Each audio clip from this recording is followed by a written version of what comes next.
திருச்சியில நம்ம தளபதி பெரிய சம்பவத்தையே பண்ணிட்டு போயிட்டாரு. டிஎம்கேவை பார்த்து கேட்ட ஒவ்வொரு கேள்வியும் நீ கேட்ட ஒவ்வொரு கேள்வி என்ன செருப்பால் அடிச்ச மாதிரி இருக்குடா. அது என்ன கேள்வின்னு நீங்களே பாருங்க.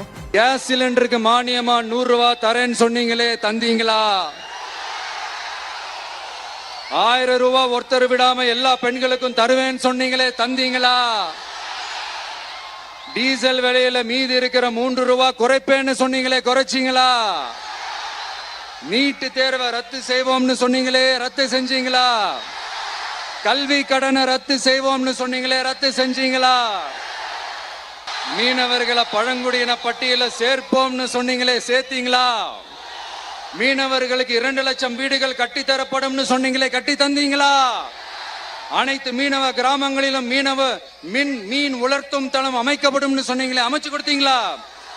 நெசவாளர்களுக்கு கூட்டுறவு சங்கத்துல கொடுக்கிற கடனுக்கு வட்டி 12% இருந்து 8% குறைக்கப்படும் சொன்னீங்களே, குறைச்சிங்களா?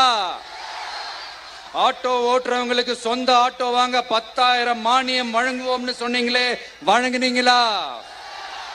அரசு ஊழியர்கள் ஆசிரியர்களுக்கு ஓல்டு பென்ஷன் ஸ்கீம் கொண்டு வருவேன்னு சொன்னீங்களே, கொண்டு வந்தீங்களா? பகுதி நேர ஆசிரியர்களுக்கு பணி நிரந்தரம்னு சொன்னீங்களே, செஞ்சீங்களா? சத்துணவு மற்றும் அங்கன்வாடி பணியாளர்களுக்கு அரசு பணி உறுதின்னு சொன்னீங்களே, செஞ்சீங்களா? முதியோர் உதவித்தொகை 1500 ரூபாய் தருவேன்னு சொன்னீங்களே, தந்தீங்களா? தமிழகத்தில் இருக்கும் வேலை வாய்ப்புகள்ல 75% தமிழர்களுக்கு என்ன சொன்னீங்களே, தந்தீங்களா?